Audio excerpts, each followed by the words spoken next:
Hello and welcome to What's in the Night Sky for September 2021. I'm Hayley, and this month I'm going to be talking to you about the harvest moon, the planet Neptune at opposition, the minor planet Pallas, and our constellation of the month, which is Pisces, the fish.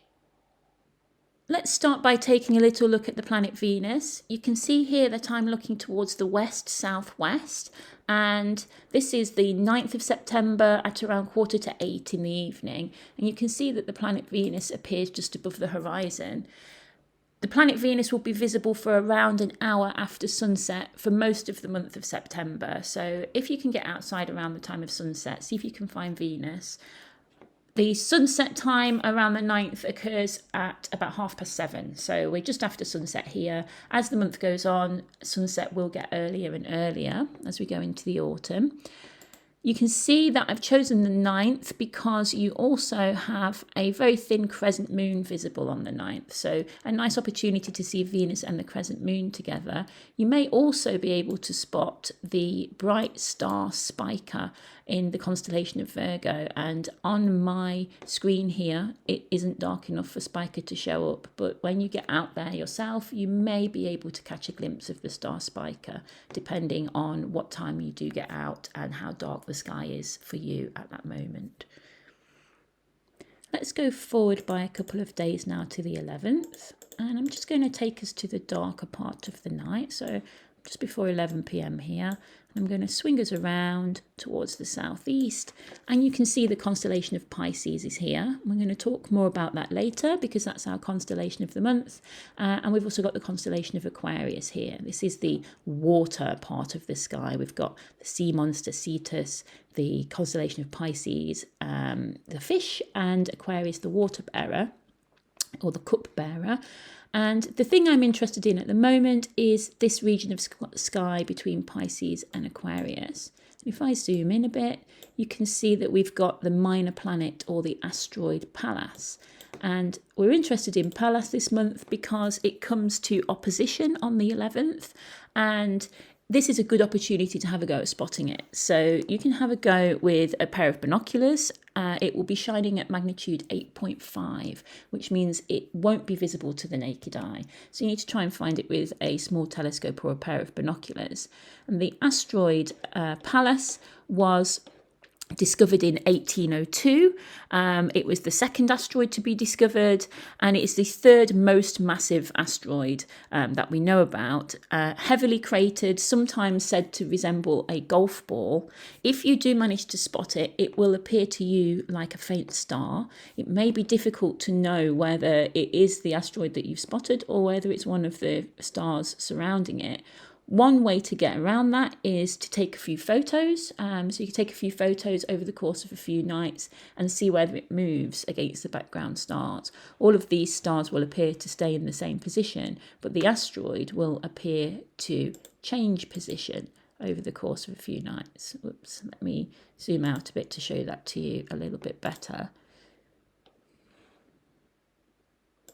So you can see that the asteroid is appearing to moving towards Aquarius, and actually at the end of the month it will pass from Pisces into Aquarius.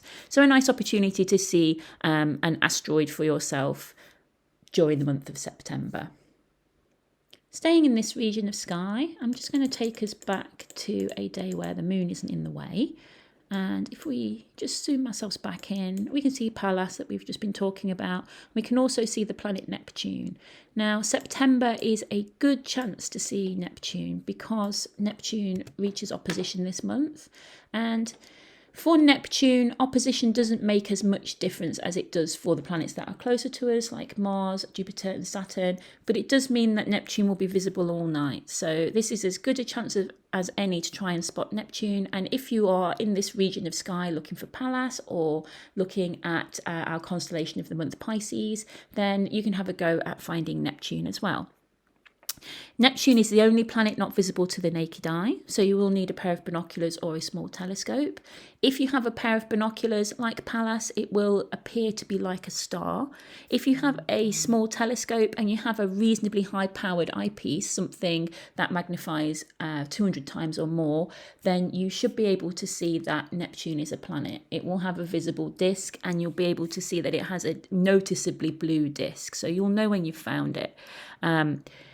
Neptune is a cold and dark planet. It has ferocious winds, and we don't know as much about it as we know about the other gas giant planets, because it has only ever been visited once, and that was the Voyager 2 flyby in 1989. It's never been visited by a spacecraft that has hung around and studied it in detail. So there's lots and lots we don't know about Neptune. If you have a slightly larger telescope at home, so something 200 millimeters in diameter or bigger, then you can have a try for Neptune's largest moon, which is Triton over here. If you have something even bigger than that, 300 millimeters or bigger, then you definitely should be able to see Triton. So something to have a go at if you have a slightly bigger instrument at home. But even with the small telescope at high power, you hopefully will be able to make out the disk and the bluish colour that Neptune shows. Let's move on to the moon now, and I want to stay on September the 13th and show you what is known as a Clair Obscur effect on the moon. In fact, two of them. And these are optical illusions that you see on the moon that are caused by the play of light and shadow, and you have to be watching just at the right moment to see them. And two of those occur together on the 13th at around 9:30. And the moon will be low to the horizon in the southwest and at first quarter.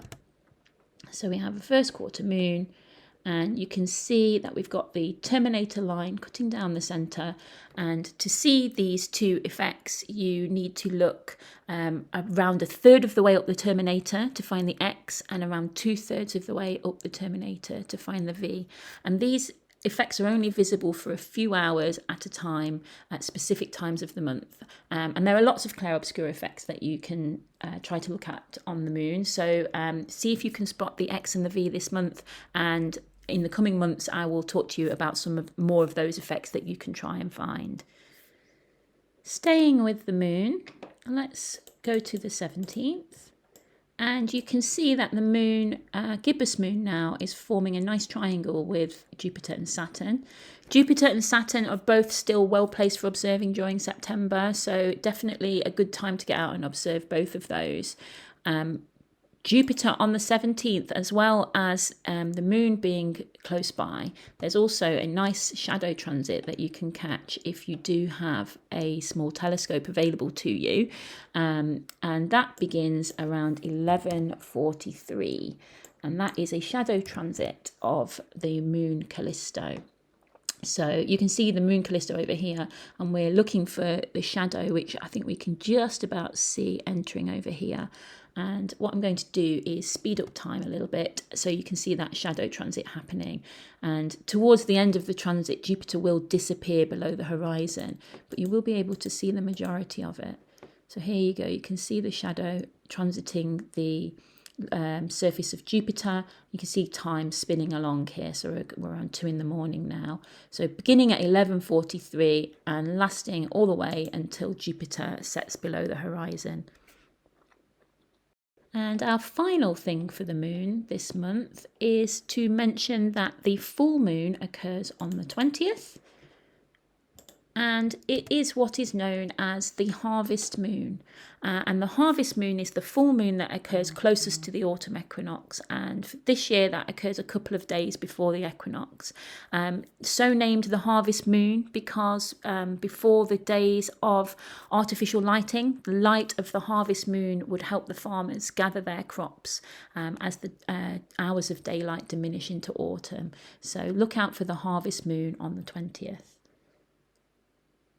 Let's move to our constellation of the month for this month, which is Pisces the fish. And I chose Pisces not because it is a bright constellation, but because it in a region of sky that is interesting to us this month, because we've got the planet Neptune and the asteroid Pallas to look out for, and also because the autumn is a good chance to see Pisces. So if you do want to try and find it, going into the autumn is a good time to do that. The first thing to talk you through is how to find the constellation of Pisces. Because it's faint, then you may have some difficulty. You do need a fairly dark sky to be able to see it. So try to get somewhere away from light pollution. Let your eyes adjust to the dark for about 20 minutes before you try to find it. And as is often the case when you're trying to find things in the night sky, particularly faint things, if you start with the Big Dipper. So I'm going to move us around here to the north and find the Big Dipper. Really familiar. Most people don't have any problems picking out the Big Dipper. So you can use the Big Dipper to find the pole star, as we've talked about before. So use these two stars in the pan of the Big Dipper. Use them, join them together, an imaginary line in your head, and follow it. And the next bright-ish star that you find will be the pole star, Polaris. So once you've found the pole star, then you go back to the Big Dipper, choose any star in the handle of the Big Dipper and draw a line from it to the pole star and keep going. And that line will lead you to Cassiopeia, the Queen. Then, once you have found Cassiopeia, the Queen, if you go back to the pole star again, so let's just have the pole star visible to us, and draw a line from the pole star through this star at the end of the Cassiopeia's W. That will take you to the Great Square of Pegasus, which is an asterism in the constellation of Pegasus. And you can see then you have a very short hop to find the constellation of Pisces. Once you've found the constellation, see how much of its shape you can make out, depending on how dark your sky is. If I put the art on, the constellation itself has Babylonian origins, with the Babylonians seeing it as two fish joined by a cord. And you can see that depicted here. If we go to the centre of the cord, we can see the star Auresha, and that is known as the knot in the cord. In Roman mythology, the two fish represent Venus and Cupid, and they transform themselves into fish to escape from the monster Typhon. If we take a look at the other things we can see in this region of sky, you've got the sea monster Cetus, often thought of as a monster, sometimes thought of as a whale. I see a whale more than a monster myself. You can take a look and decide what you see when you look at Cetus. And finally, if I take the art off, I can't be in this area of sky and not mention the Andromeda Galaxy, because it's such a great object to look for with binoculars. So if you're in Pisces, then if we go slightly beyond the head of this fish, then you are into Andromeda, and here you can see the Andromeda Galaxy. So fantastic binocular object, and a great object to try with a small telescope as well, and also the most distant object you can see with your naked eye. So if the sky is nice and dark, have a look for a little smudge just above this head of this fish, and what you're seeing there is a whole other galaxy.